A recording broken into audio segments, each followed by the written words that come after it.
Thank you all for joining today's GORCOP webinar, which is part one of a three-part series on interpreting quantitative G6PD test results at the point of care. And we'll be hearing today from Daniel Pfeffer and Dr. Gonzalo Domingo. So I'm just going to start us out with a few pieces of some GORCOP information, and then as I said, this part of the series will include presentations from Daniel Pfeffer on quantifying G6PD activity, and then will be followed by Dr. Gonzalo Domingo on the influence of G6PD deficiency biology on the performance of point of care tests for G6PD deficiency. And then we'll wrap up with some time for Q&A.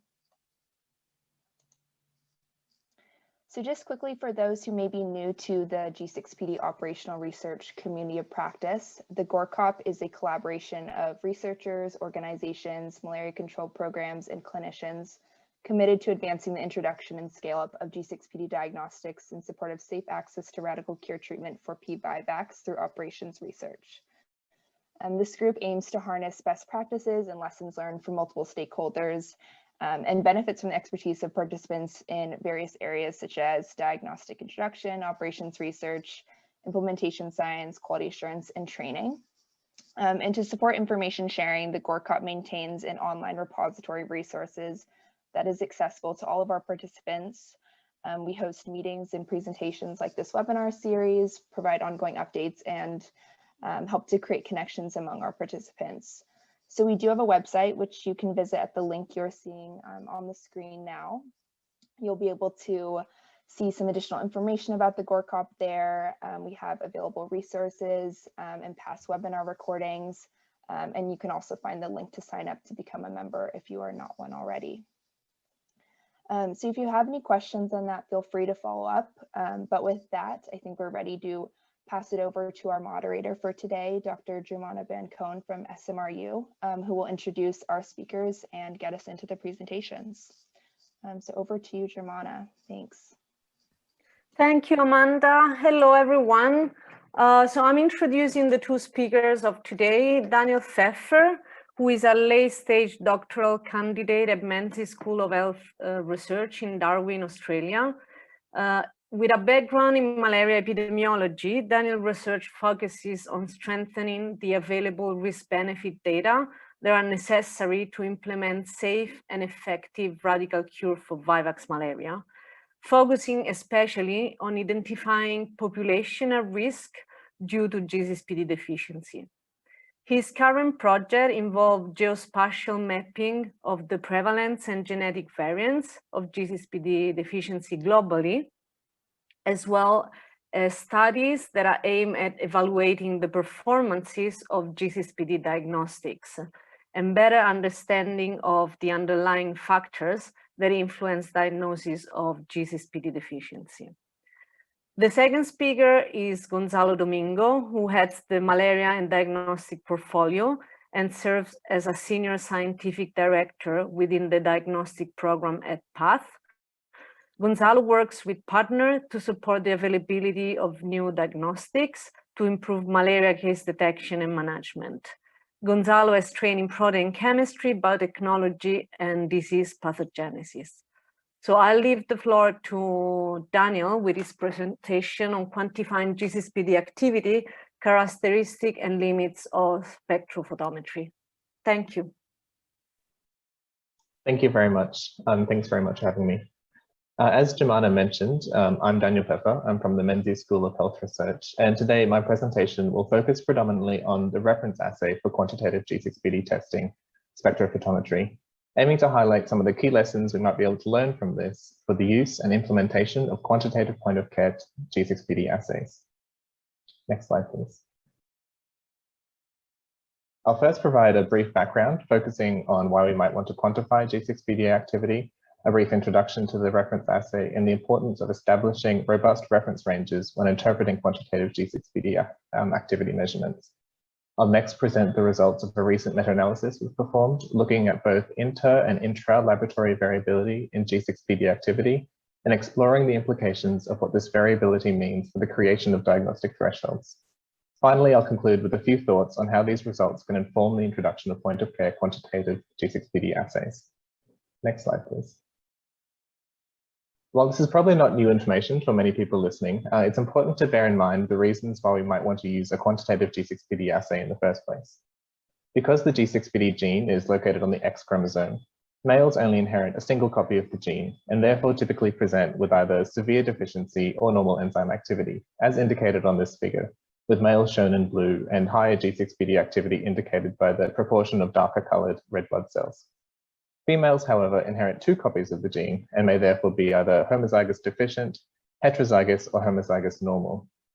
In females, shown in green here, X inactivation occurs early in development, meaning that some of the heterozygous red blood cells will express the normal G6PD gene, while some of the cells will express the deficient G6PD gene. This means that while homozygous deficient or normal females exhibit the clearer demarcation into severely deficient or normal enzyme activity we see for males, heterozygotes exhibit a wider range of phenotypes from severe or intermediate forms of deficiency through to normal enzyme activity. While this intermediate G6PD activity seen in heterozygous females can still confer a heightened risk of hemolysis during treatment, the most widely used qualitative tests for G6PD deficiency are ill-suited to identifying these individuals. As such, a quantitative test is necessary to identify these individuals. Next slide. Currently, the gold standard assay used for quantitative G6PD diagnosis and the focus of today's presentation is UV spectrophotometry. This assay works by measuring the change in absorbance at a wavelength of 340 nanometers in the presence of the G6PD enzyme under investigation. This change in absorbance indicates the formation of NADPH due to the G6PD enzyme and is therefore proportional to the activity of the G6PD enzyme itself. To conduct the assay, you require a temperature-controlled spectrophotometer, well-trained lab staff, and established lab infrastructure, effectively ruling out its use as a diagnostic tool in the point-of-care setting. To account for variability in the number of red blood cells, and in turn the amount of G6PD enzyme present in a sample, the result obtained is normalized using a measurement of sample hemoglobin or red blood cell count. Ultimately, the result you obtain is a number, say 7 units per gram of hemoglobin. From a clinical perspective, this number alone doesn't mean a whole lot, and you need an established reference range to compare it to. To make it possible to compare results between different laboratories where different reference ranges are in place, a G6PD activity measurement is often converted to a relative value expressed as a percentage of normal G6PD activity. Next slide, please. So how do we determine where to draw the line when we decide whether an individual is G6PD deficient, intermediate, or G6PD normal? Within a typical population, you will observe a distribution such as this, in which males, shown on the left here in blue, cluster around 2 peaks, representing either a deficient or a normal phenotype, whereas females form a more continuous distribution with a higher proportion of individuals falling in between the deficient and normal range. In general, clinical thresholds are made based on the assumption that a lower enzyme activity correlates to a higher risk of an adverse outcome when exposed to a substance that can induce hemolysis, such as the anti-malarial drugs primaquine or tafenoquine. Coming from the context of malaria, 2 thresholds have been established. The first falls around 30% of normal G6PD activity, shown in the darker red shading here, and this captures the vast majority of deficient males and homozygous females. The second threshold aims to also capture heterozygous females with intermediate G6PD activity, and is typically placed at somewhere between 60 to 80% of normal enzyme activity. Thresholds such as these enable us to separate samples into 3 distinct categories for clinical decision-making. However, implicit in these thresholds is the assumption that you know what normal or 100% G6PD activity is, and you can compare all other readings to this value. Next slide, please. Currently, however, there's no universally agreed upon G6PD activity value that corresponds to a diagnosis of G6PD normal. In practice, one approach is to rely upon reference ranges provided by the test kit manufacturer. While this approach is very practical, the ranges provided are not specific to any given laboratory or population, and may be influenced by the widely acknowledged variations that are present between laboratories. To overcome this issue of variability, it has long been recommended, as indicated in this quote by Beutler from 1977, that each laboratory establish its own range of normal values. The adjusted male median is a metric designed for this exact purpose, and it's ideal for creating a reference range specific to a given laboratory and population. But this requires an additional investment of time and resources to establish and verify these ranges. As a result, we're faced with a tension between a widely standardized and practical diagnostic algorithm on the one hand, and a more context-appropriate, but less practical and harder to interpret approach on the other. It is this tension that motivated the analysis I'm presenting today. And this was driven by two primary questions. First, how strong is the variability in G6PD measurements observed between labs and within any given lab? And second, what does this variability mean for our ability to categorize samples as G6PD deficient, intermediate, or normal? Next slide, please.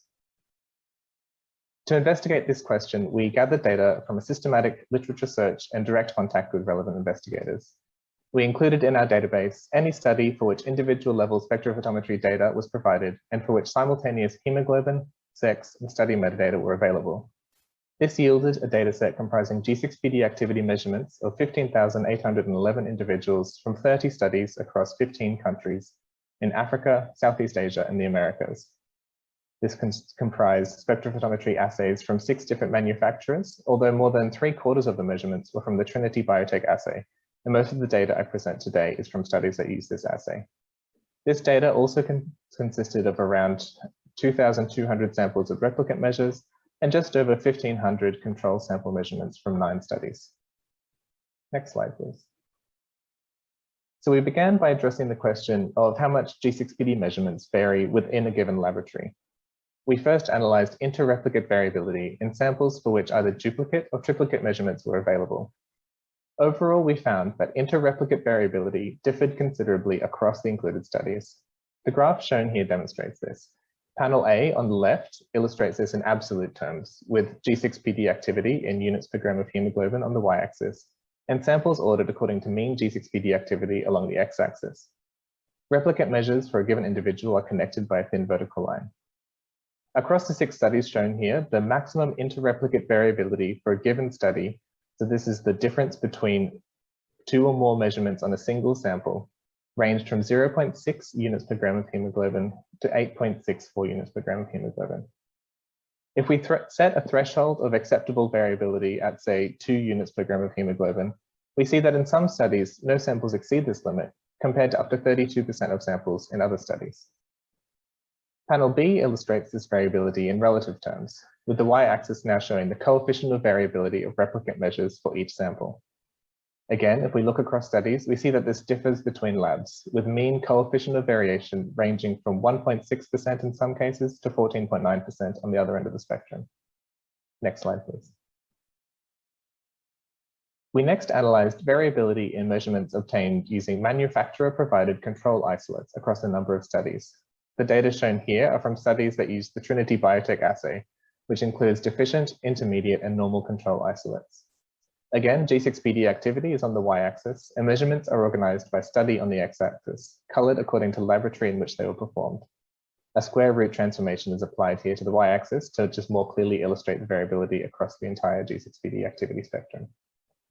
Even when comparing ostensibly comparable control isolates, these data illustrate variability in G6PD measurements between studies across all 3 categories of deficient, intermediate, and normal controls. Not only do absolute measurements vary, as seen, for example, between the orange and blue laboratories, but we also observe significant differences in the range or spread of measurements within a single laboratory, with some labs demonstrating more consistent results than others, shown here as more tightly clustered points. The degree of variability we observe is, however, consistent with that on the previous slide, and that's seen between population samples, as we will look at next. Next slide, please. We next looked at interstudy variability in G6PD measurements for samples obtained from population surveys. In an effort to maximize the comparability of results, in particular to remove the influence of heterozygosity in females, differences between different manufacturers, or the effect of concurrent malaria infection, we restricted this analysis to a simpler subset of data comprising just over 3,500 samples from males without confirmed malaria infection from 13 studies using the Trinity Biotech assay. This dataset is depicted here. Again, G6PD activity is shown on the y-axis, with samples organized by study of origin along the x-axis and colored according to the country in which the study was performed. Included on this graph in black text are the locally defined estimates of 100% G6PD activity using the adjusted male median, along with the consequent 30% diagnostic thresholds in red and 70% diagnostic thresholds in blue.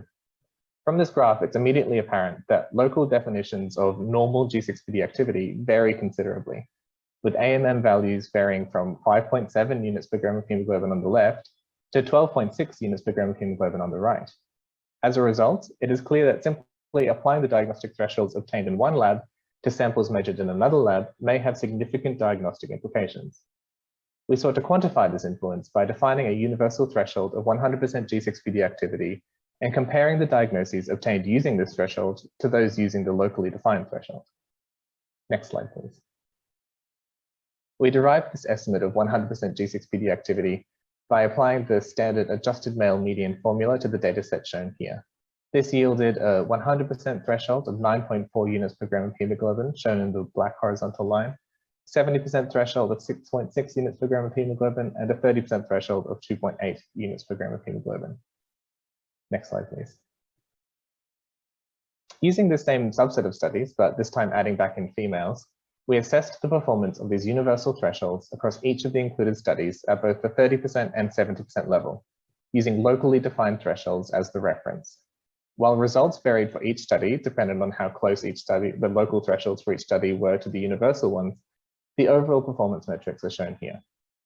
At the 30% level, pooled across all of the studies, the universal threshold exhibited a pooled sensitivity of 97%, with pooled specificity and negative predictive value both estimated at 100%.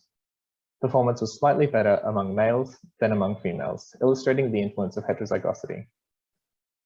The histograms here illustrate the relationship between true G6PD activity, in this case defined using the locally defined thresholds, according to the diagnosis obtained using a universal threshold, shown here in different colors. Perhaps most clinically important here are the false normal individuals, i.e. those individuals diagnosed as G6PD normal and therefore eligible for treatment under a universal threshold, but G6PD deficient using the local threshold. At the 30% level, we observe only 17 false normal diagnoses out of 7,500 included individuals. As expected, all of these individuals lie very close to the 30% threshold, and these are shown in red on the histogram. At the 70% threshold, things become slightly more complicated.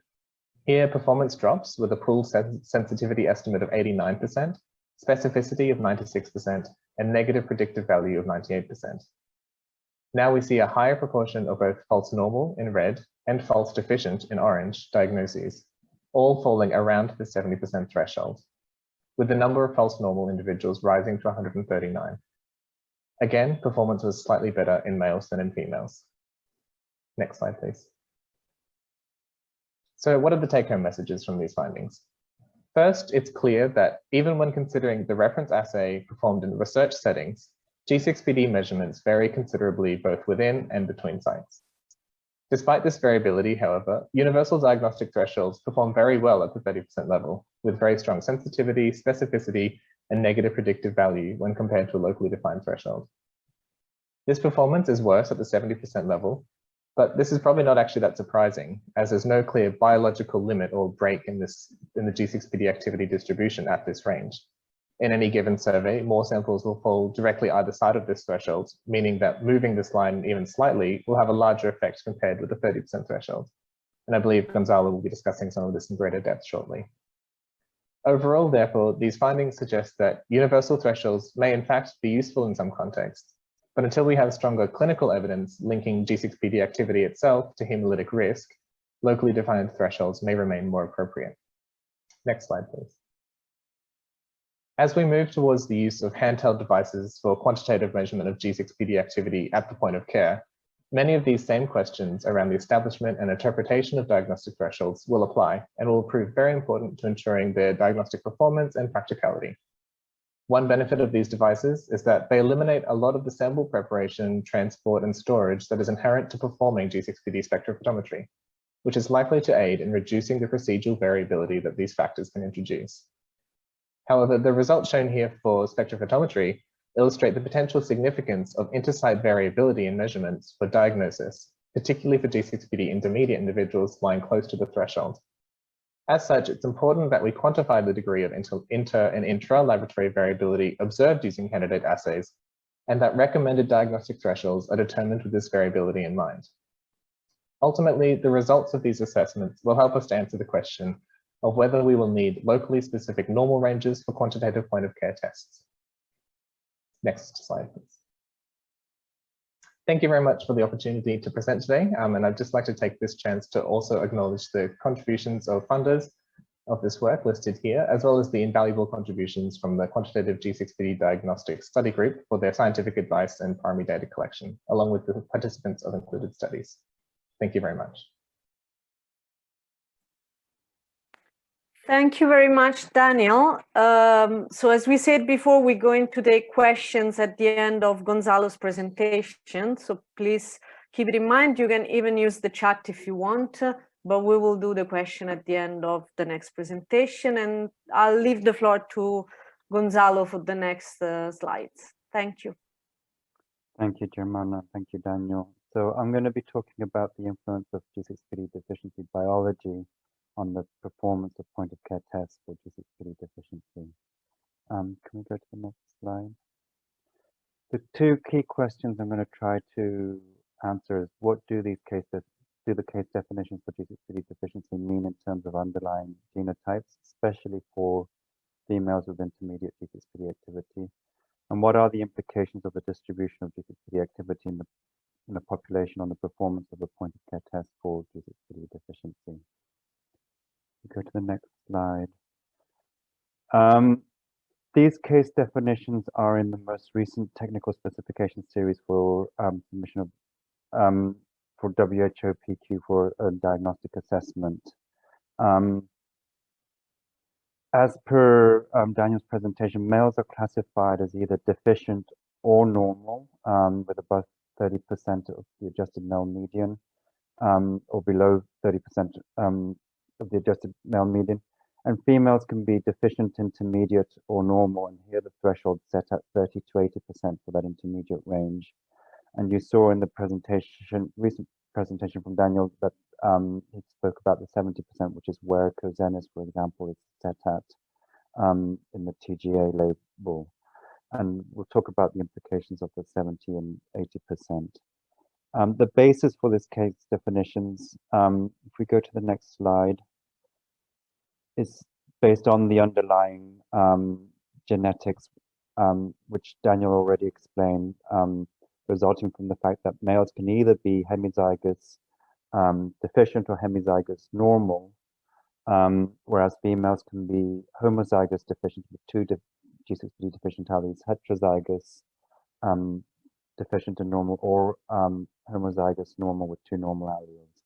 And that is reflected in the distribution of G6PD activities, where actually you'll see in the female distribution G6PD activities in that intermediate range of G6PD activities, whereas in males you see this kind of bimodal distribution, where the deficient hemizygous males are to the left and to the low G6PD activity, and then there's a normal distribution of males for the hemizygous normal males.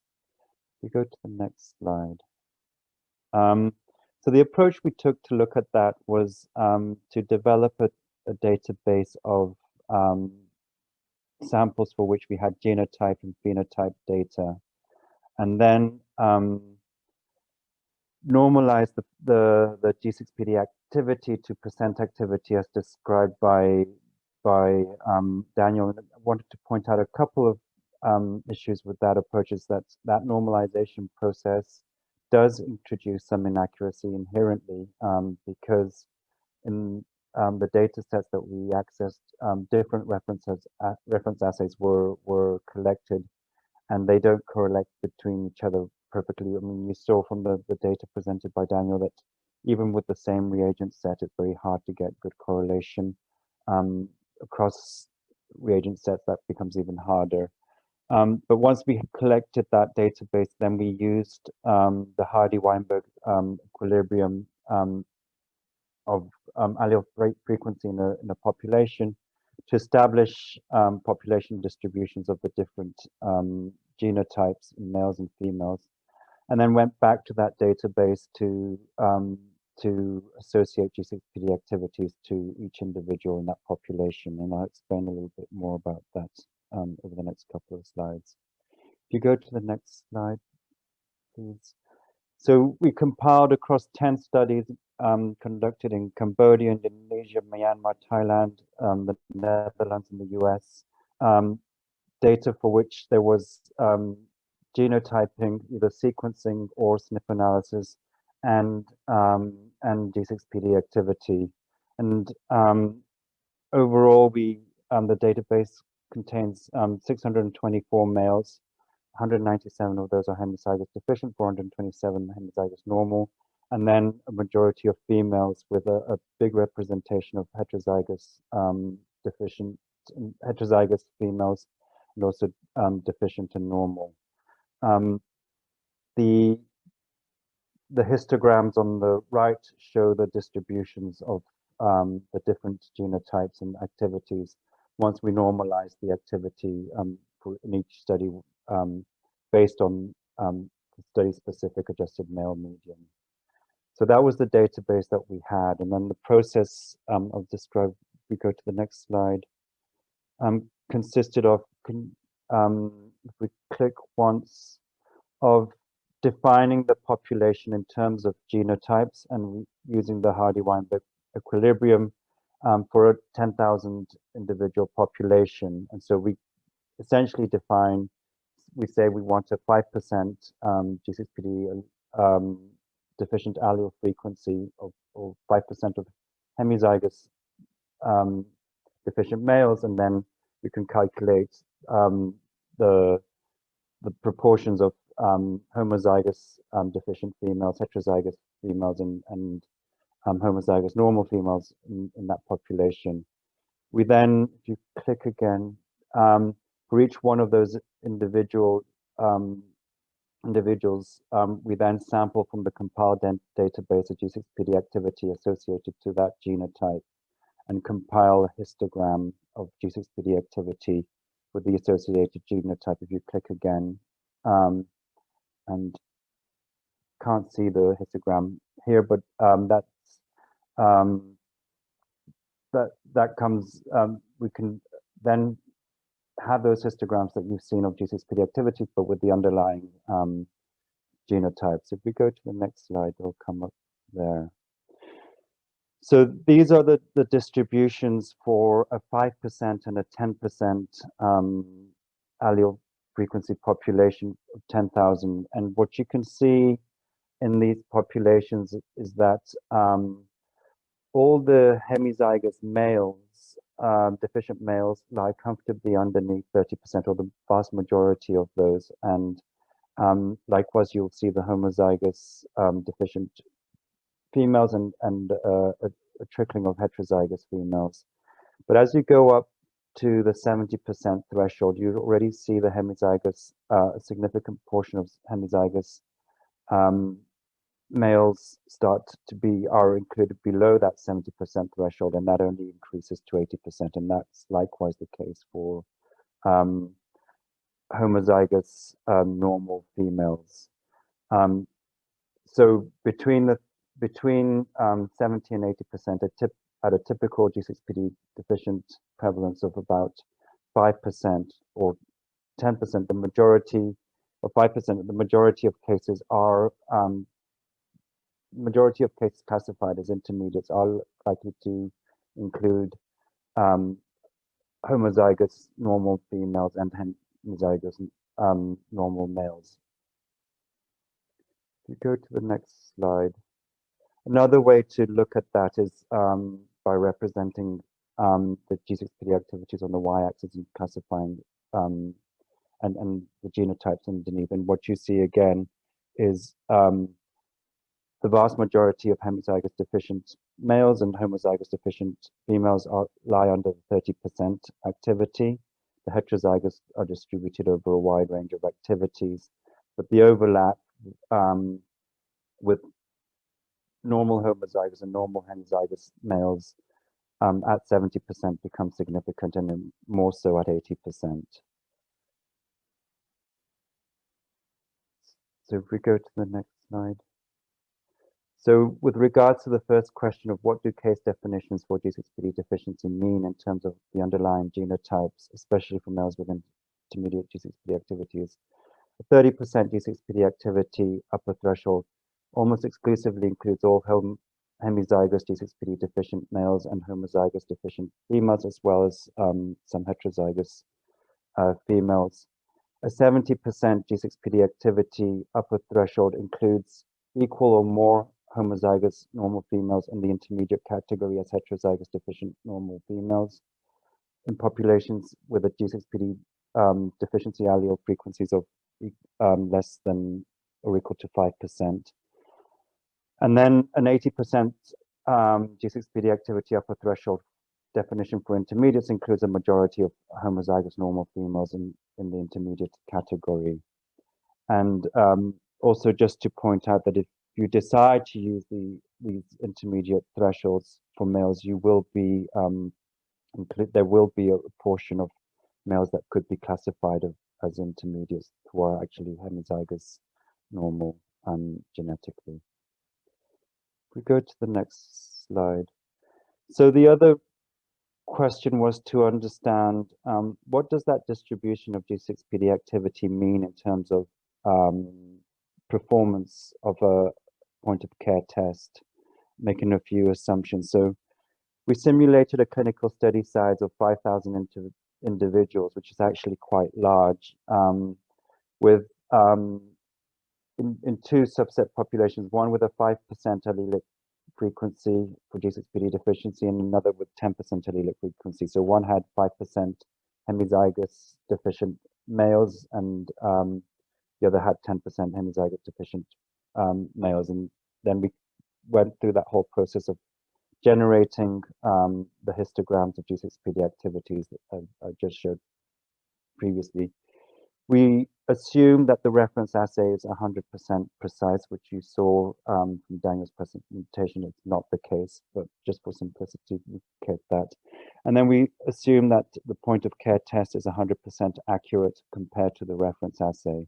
So in this case, it was assumed that a point of care test results correlated perfectly with those of the reference assay in terms of percent activity.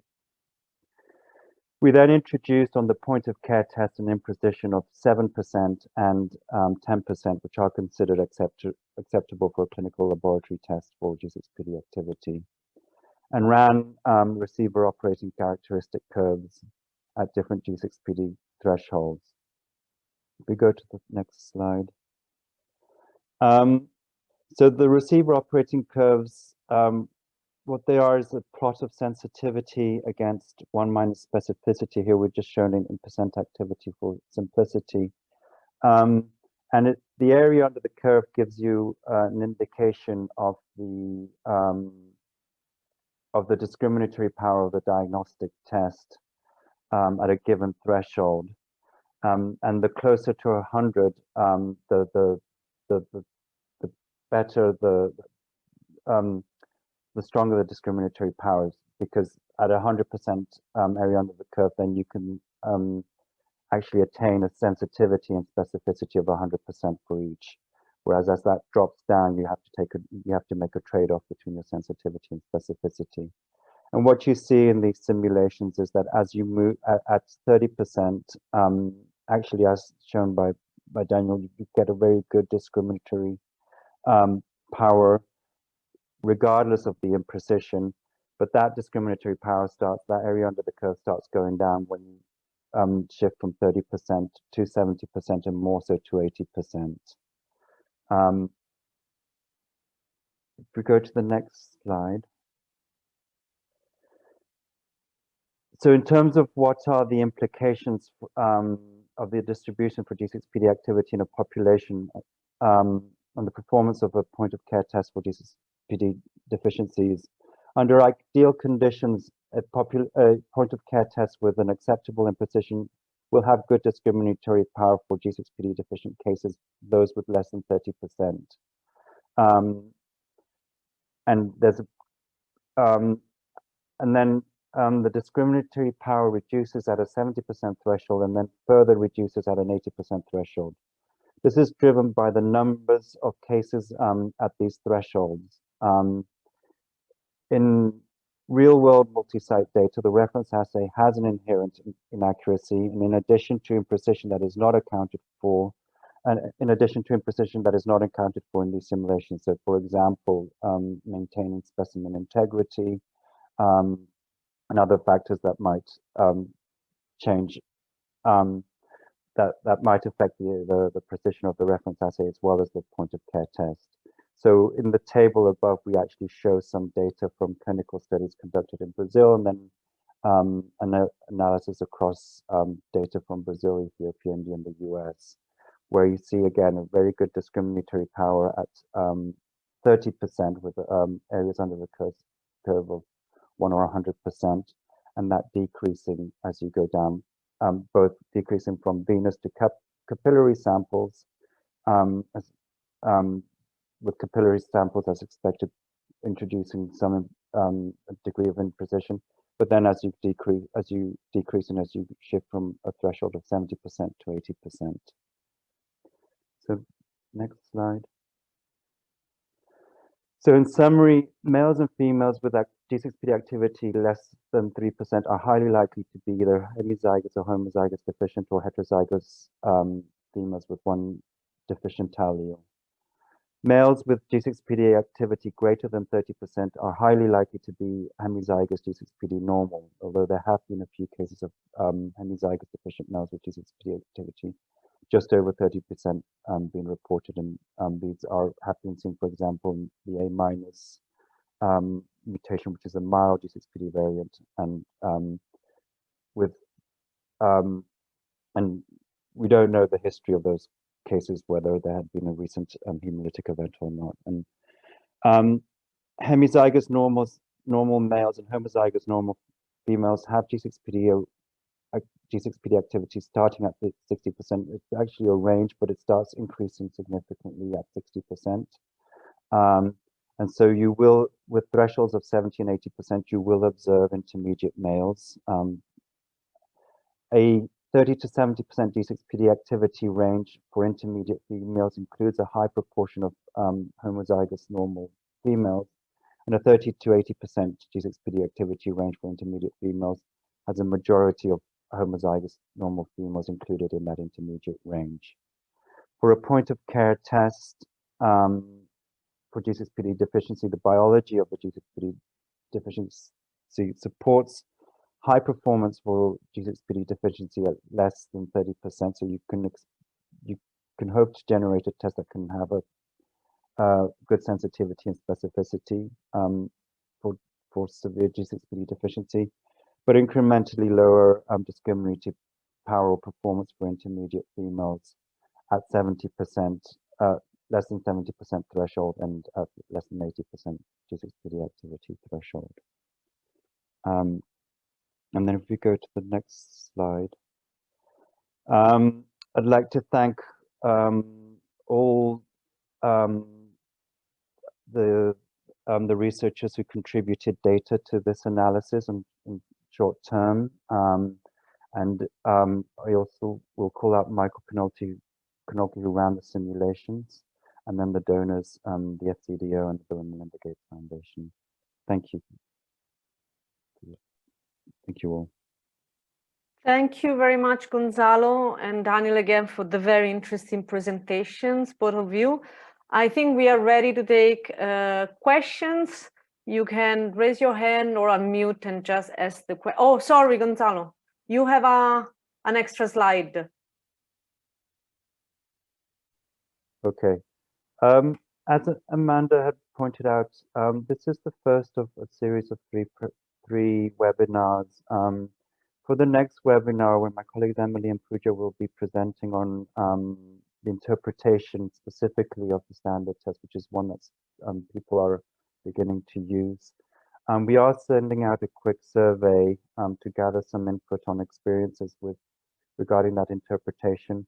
This feedback will help inform the upcoming webinar in the series and help guide future presentations in terms of key topics and also resources that that can help resolve some of the questions that are coming up.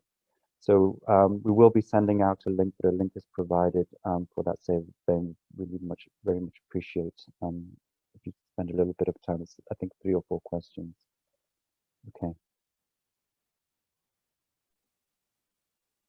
Okay, thank you. If there's anyone who wants to ask questions to either Daniel or Gonzalo,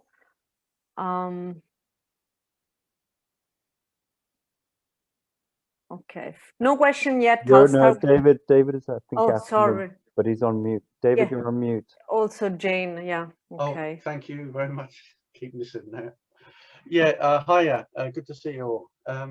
Gonzalo, that last summary slide that you put up there just had me slightly confused. You stated 30 to 80% range intermediate females. The majority were homozygous normal. 30 would be a bit low for homozygous normal, surely.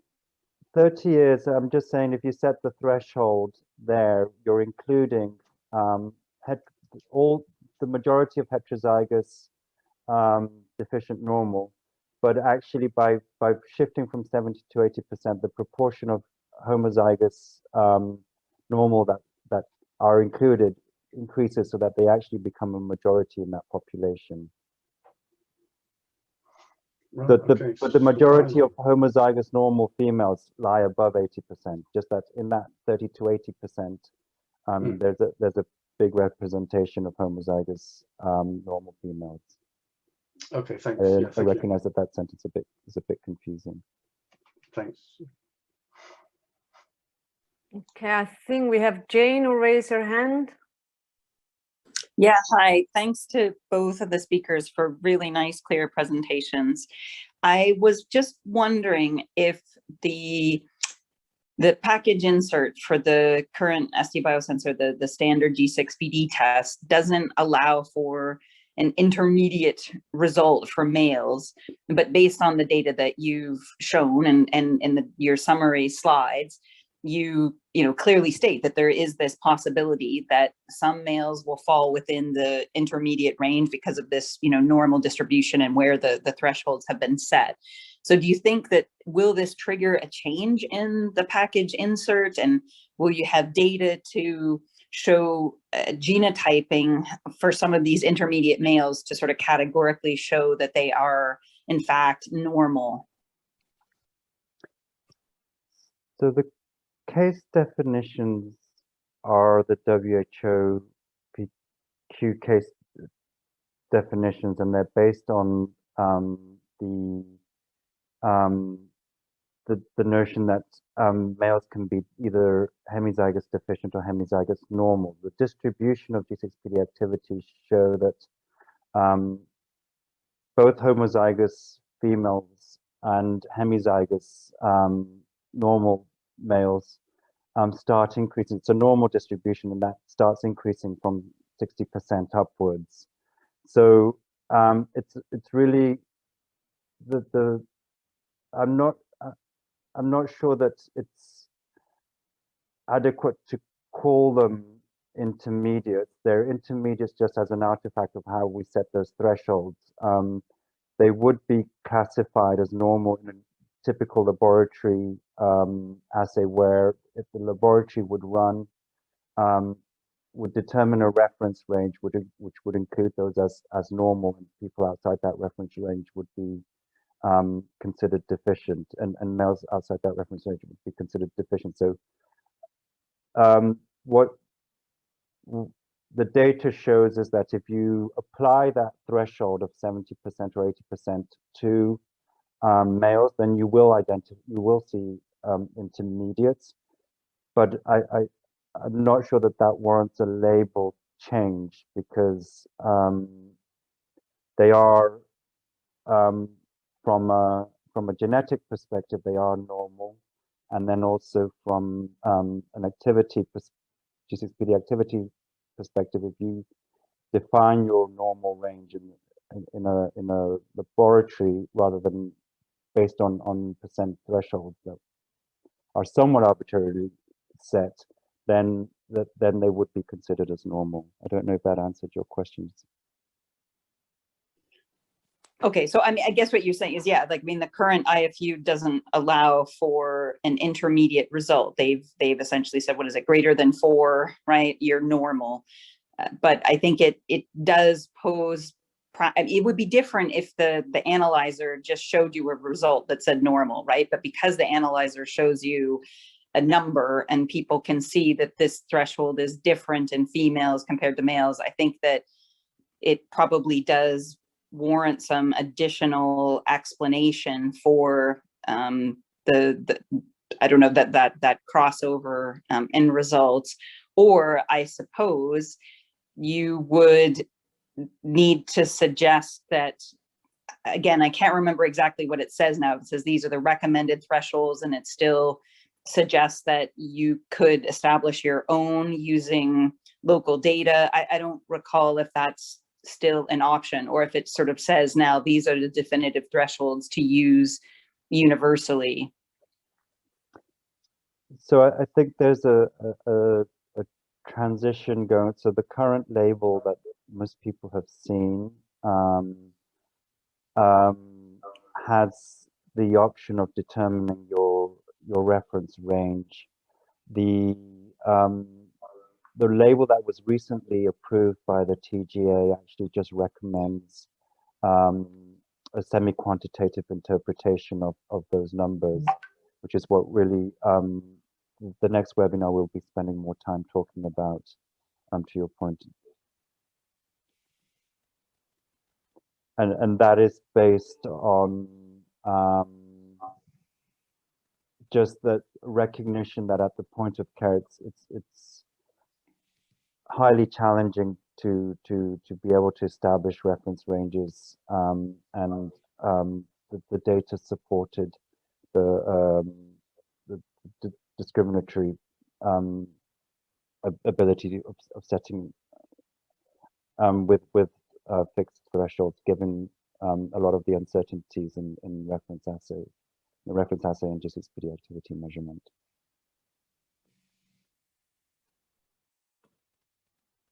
Okay, thanks. Right, I think Andrea Bosman raised his hand. So Andrea? Yes, thank you again. Also, congratulations for the beautiful presentation, both Daniel and you, Gonzalo. I have a question more for you, Gonzalo, building on what Jane has just presented.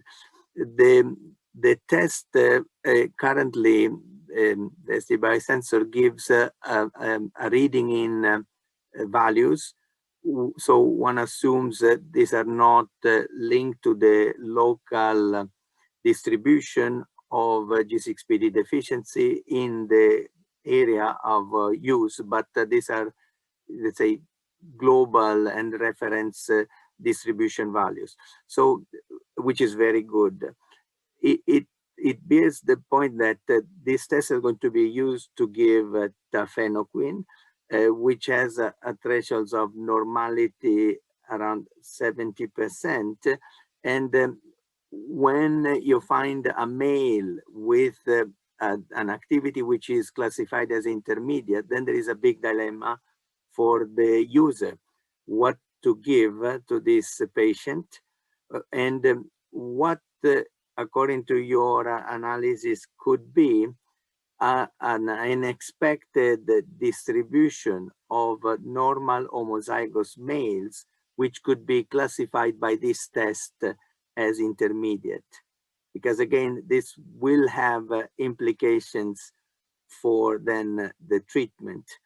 And then another option could be, when Jane was saying we should maybe have a readout in normal or deficient, or normal intermediate deficient, then you have to input in the test the gender, and this will be probably then becoming more clear for the user. If it is a male, then how to interpret a value which is below the thresholds of 30% or above. But I don't think there is this in anywhere an idea. I don't know if this has been considered in the kind of readout of the test. So thank you. Over to you. So maybe I'll address a couple of components to that, but then I'll hand it to Daniel to talk a little bit about you know, how much certainty you think, Daniel, from the analysis you've done, we can have between, you know, what 70 versus 80 or 60% means in context of what you're seeing from the reference assay and analysis. And I know you've also been looking at some of the genotype work as well, actually more comprehensively than we have done. With regards to the instrument, the SD biosensor instrument, I mean, the platform leverages another assay that the manufacturer uses. And so I'm not sure that there is much leeway in adding complexity to the instrument, and without, from the perspective of being able to have it take an input from the user other than the test, it being able to read the test. So I'm not sure that the option of having it read out deficient or normal or intermediate based on the gender is viable on this instrument. I think based on the feedback that is coming back from studies we're conducting with programs and that other people are conducting, we are trying to look at establishing, making new tools to help that interpretation of numbers into that deficient or normal or intermediate. And I think that's something that Emily and Pooja will be talking a little bit more about next week. And the other component to be very, I showed at the end of my last slide the empirical data of what of the discriminative power of the point of care test in different settings, in different studies, and it's lower than that ideal simulated set. So the performance is not going to be the same as the reference assay. Additionally, so there is, we'll see some more intermediates on the SD biosensor than on the reference assay. But maybe Daniel, you can talk a little bit to, based on the work you've done, how concrete those 70%, 60%, and 80% thresholds are in the first place. Yeah, for sure. So I think there's a couple of different factors at play, as you've identified, and I think to date, the underlying evidence as to whether or not different populations have a distinct underlying G6PD activity distribution has been fairly limited. And as the data that I presented earlier has shown, a lot of this is clouded by the variability in the reference assay itself. And so to understand whether or not the variability we see is some true biological phenomenon or just an artifact of the assay itself, it becomes quite difficult. And I guess this contributes a little bit towards the somewhat arbitrary nature of the thresholds themselves, in that each threshold to some degree has to be interpreted with some sort of bounds. But I think that additional data moving forward will be coming through based on the influence of different genotypes. For example, as Gonzalo has pointed out, the potential for the less severe variants to bring forward or to demonstrate genotypically deficient individuals above, say, a 30% threshold, and sort of this goes across to, I guess, homozygous females as well. But I think that until we sort of have some clear data on how the biosensor itself performs across different contexts and whether or not this mirrors the variability we're seeing for spectrophotometry, I think understanding how concrete these specific numbers for thresholds are becomes difficult. And I think Ben Lay will be presenting a little bit of this in a later presentation in this same series. So and I think we have reason to believe that this will be less marked than we see for spectrophotometry at the moment, which is promising. Yes, I did want to call out, Daniel, as you pointed out, the last presentation from the series is some really nice work from Menzies and Find, trying to get at that variability across sites of the reference assay versus the point of care test. Thank you very much. I don't see any more questions. I actually have one more small curiosity to ask Daniel, if he still has time. and it's going back to the spectrophotometry. The data you show come from different labs from different places, and I was wondering, since we still be using that test as a reference, between having a lab running sample just in single replicate and the variability that you observe when you don't use the Trinity, so different sort of kits, what would you say is the one that brings more variability? Are you able to say that, or is there something that can guide us in the future how we also do the reference test? Yeah, sure. So I think from the perspective of replicate measurements, I think this analysis showed that they're very highly recommended when using spectrophotometry. There's a whole host of factors that can contribute to variability in individual measurements of the same blood sample. And so being able to catch this within your assay and have sort of internal quality control sort of algorithms that if your duplicate values vary by more than 10%, for example, then perhaps you might want to do an additional measurement or retest the sample entirely.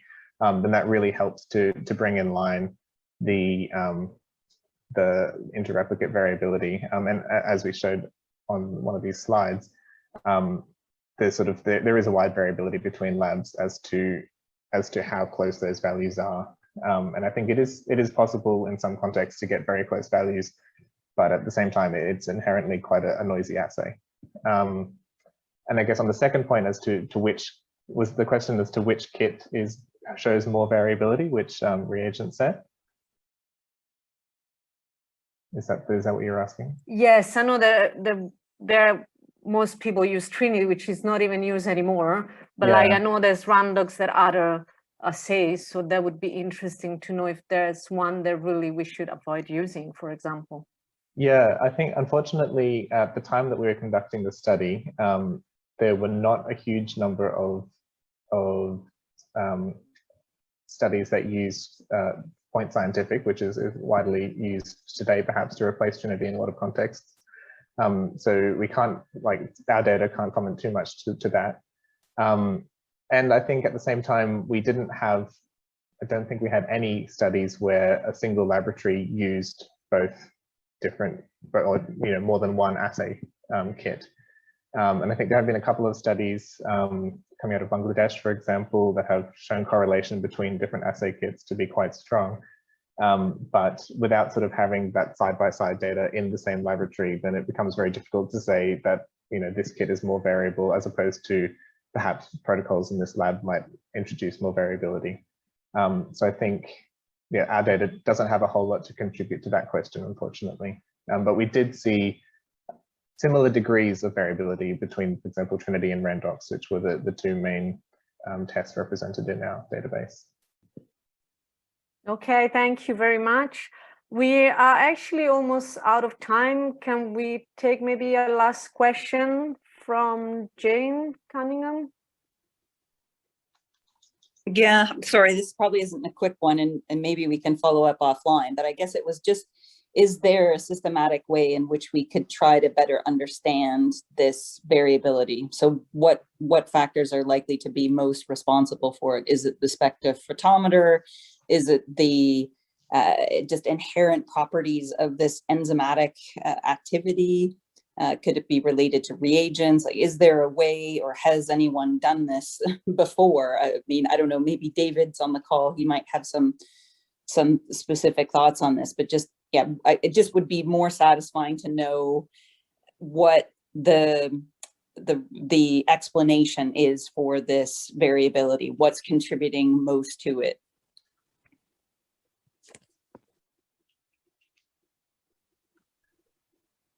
Do you want to go first? No, go ahead, Daniel. I was also going to invite David after you, so go ahead.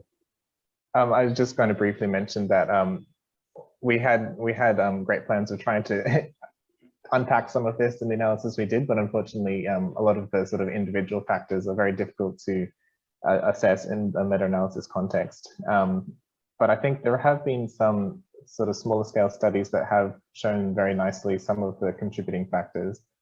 For example, there's a nice study out of Bangladesh, I think with Ben Lay and others, that have shown the influence of storage time of the sample, for example, on the G6PD assay and the temperature at which you store your sample. And they sort of show quite nicely over time that the longer you have your sample in storage, the G6PD enzyme activity will decrease.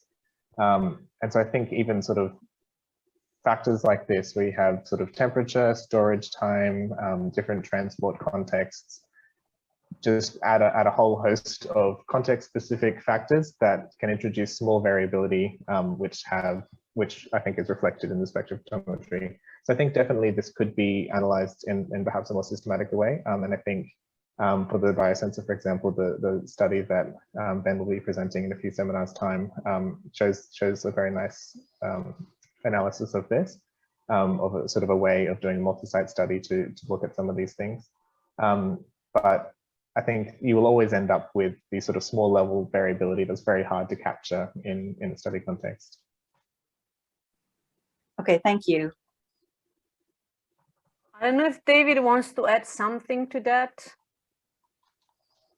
I think Daniel pretty much covered it there. I mean, certainly in those hotter countries, activity will diminish very, very rapidly, so that could explain some of the lower ones.